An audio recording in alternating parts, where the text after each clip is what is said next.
सुहानी है। अर्चना की संध्या में बरुबानी चढ़ानी है। भैया किसने चाहे ये डोली कहानी है।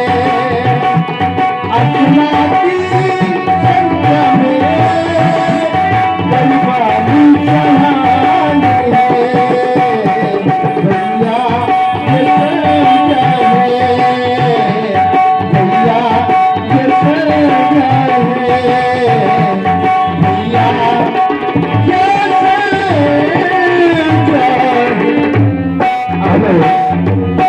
आइए आप लोगों ने सुना है। संध्या इतने मिलन का क्षण है। अंत प्रतीक्षा में गृहिणी ने देखो गृह गृह दीप जलाया। भैया अंत दिवस का आया। चलते विस्तृत अंधकार से जीवन के सत्सत विचार से हमें छोड़कर चली गई वह दिन की मौन संग नहीं छाया। भैया अंत दिवस का आया। संध्या वंदना करने से पूर्व प्रभु श्री राम के द्वारा गुरु महिमा का विशेष वर्णन किया गया और गुरु की वंदना भी की गई। एक बार मनुष्यों की संगोष्ठी में परिचर्चा का विषय रखा गया। गुरुपद रज मृदु मंजुल अंजन नयन अमीय दीर्घ दोष विभंजन श्री गुरुपद नख मनगण ज्योति सुमिरत दिव्य दृष्टि ही होती। प्रश्न किया गया संगोष्ठी में कि किसी व्यक्ति के उसके स्वयं के जीवन में उसके पैरों की धूल का क्या मूल्य होता है। व्यक्ति जब देवालय में जाता है, व्यक्ति जब भोजनालय में जाता है तो सबसे पहले जल के माध्यम से अपने पैरों की धूल को ही स्वयं से पृथक करता है। लेकिन गुरु के पैरों की धूल का इतना बड़ा महत्व क्यों? ठीक इसी प्रकार से जब नाखून का अग्रभाग बड़ा हो जाता है तो व्यक्ति उसे काट कर फेंक देता है, क्योंकि उसका भी कोई मूल्य व्यक्ति के जीवन में नहीं होता। लेकिन गुरु के पैरों के नाखून को करोड़ों मणियों के समान देवी प्रमाण बतलाने का प्रयास जो किया गया। जब इस पर चिंतन और मंथन हुआ तो निष्कर्ष निकाला गया कि अरे ये पंक्तियां तो गुरुओं अर्थात शिक्षकों को सावधान करती है कि हे गुरुओं, ऐ शिक्षकों, तुम अपने जिस कर्म को, तुम अपने जिस क्रियाकलाप को, तुम अपने जिस चरित्र को अपने पैरों की धूल की तरह किसी मूल्य का नहीं समझते हो, अपने नाखून के अग्रभाग की तरह किसी महत्व का नहीं समझते हो। तुम्हारा वो चरित्र, तुम्हारा वो कर्म, तुम्हारा वो क्रियाकलाप भी किसी न किसी की शिक्षा का माध्यम बन सकता है। प्रायः छोटा सा बालक जो विद्यालय से लौट कर आता है तो गुरुओं के ही तो चरित्र का अनुकरण करता है।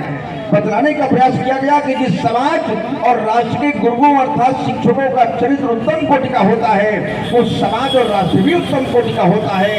और जिस समाज और राष्ट्र के गुरु अर्थात शिक्षक पतित हो जाते हैं वो समाज और राष्ट्र भी पतित हो जाता है। देश प्रेम निष्ठा श्रम संयम, देश प्रेम निष्ठा श्रम संयम जब शिक्षा के अंग बनेंगे, शिक्षक अपना धर्म समझकर जब शिक्षा के कर्म करेंगे तब छात्र राम सम बन जाएंगे। शिक्षक जब विश्वामित्र बनेंगे तब हिंद महासागर के जलधरेश भारत का अभिषेक करेंगे। पुनः संगोष्ठी में गौर पर चर्चा का विषय रखा गया। बड़े भाग मानुष तन पावा सुर दुर्लभ सब ग्रंथन गावा। प्रश्न किया गया इस मनुष्य में ऐसी कौन सी विशेषता है जिसके कारण वो देवता इस मनुष्य योनि को प्राप्त करना चाहते हैं, देव योनि का परित्याग करके। इसका उदाहरण इस प्रकार से दिया गया कि जैसे किसी व्यक्ति के सामने लोहा और चांदी ये दो धातु रख दी जाए और फिर उससे उनमें से किसी एक का चुनाव करने के लिए कहा जाए तब सहज ही व्यक्ति चांदी का चुनाव करेगा, क्योंकि चांदी का मूल्य लोहे के मूल्य से अधिक होता है। लेकिन यदि उस व्यक्ति के हाथ में चुनाव करने से पूर्व पारस मणि प्रदान कर दी जाए और फिर उससे चुनाव करने के लिए कहा जाए तो वो चांदी का नहीं लोहे का चुनाव करेगा, क्योंकि लोहे को पारस मणि के प्रभाव से स्वर्ण में परिवर्तित किया जा सकता है जिसका कि मूल्य चांदी के मूल्य से कई गुना अधिक होता है। ठीक इसी प्रकार से यह मनुष्य और लोहे के समान है, वो परम परमात्मा का मोक्ष पद स्वर्ण के समान है और वो देव और चांदी के समान है। इस साधना रूपी पारस मणि के प्रभाव से इस मनुष्य रूपी लोहे को उस परम परमात्मा के मोक्ष पद रूपी स्वर्ण में परिवर्तित किया जा सकता है। यही तो इस मनुष्य की विशेषता है जिसके कारण देवता देव योनि का परित्याग करके मनुष्य में आना चाहते हैं। प्रश्न हुआ पुनः साधना कब की जाए? उत्तर मिला संध्या के समय, क्योंकि यह समय साधना के लिए बहुत उपयुक्त और अनुकूल होता है। पुनः प्रश्न किया गया साधना में किया क्या जाए? उत्तर मिला परेश की आराधना, वंदना, उपासना। मैंने एक बार प्रभु श्री राम से पूछा कि प्रभु संसार में न जाने कितने लोग आपकी नित्य प्रति साधना, उपासना, वंदना करते हैं, तो फिर आपको इनमें सर्वाधिक प्रिय कौन? तो प्रभु श्री राम ने बड़ा समीचीन उत्तर दिया। प्रभु श्री राम कहते हैं कि सबके प्रिय सेवक सनीति पर मोरे अधिक दास पर प्रीति। मैंने प्रभु से कहा दास पर अधिक प्रीत क्यों? तो प्रभु श्री राम कहते हैं तो व्याकरण के बड़े बड़े विद्वान, वेद पुराणों के बड़े बड़े विद्वान तुमको दास के बहुत से अर्थ बताएंगे, पर मैं बहुत संक्षिप्त और छोटा सा अर्थ बताता हूँ, जिसका अर्थ तात्पर्य है दास नाम अनुचर का, अनुचर नाम अनुकरण करने वाले का। तो श्री राम कहते हैं कि संसार में आने के बाद यदि कोई व्यक्ति समय के अभाव में मेरी पूजा आराधना उपासना वंदना नहीं कर पाता, लेकिन अपने जीवन में हमारे चरित्र का अनुकरण करना प्रारंभ कर देता है, अपने माता पिता गुरुओं का नित्य पर सम्मान करना प्रारंभ कर देता है, कि संसार से अनाचार अत्याचार और भ्रष्टाचार को समाप्त करने के लिए संकल्पबद्ध होकर निकल पड़ता है, तो ऐसा व्यक्ति मुझे अपने सेवकों से कई गुना अधिक प्रिय होता है।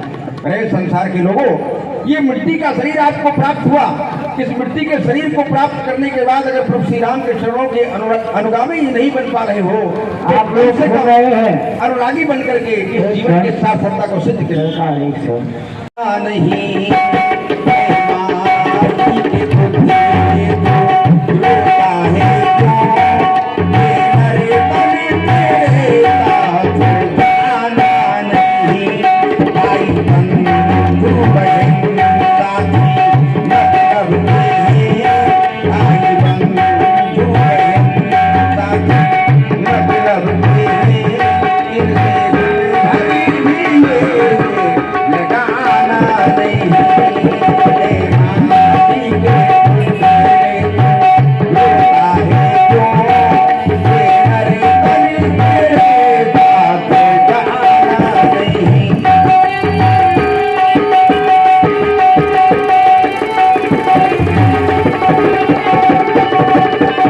नहीं वो आकर के भगवान दूल्हा सरकार के निछावर कर सकते हैं, क्योंकि बड़े सौभाग्य से ये दूल्हा सरकार के दर्शन होते हैं। तो भाई जितने भी भक्त यहाँ विराजमान हैं, आगे भगवान के निछावर करें, भगवान से आशीर्वाद। हेलो, आप देख रहे हैं और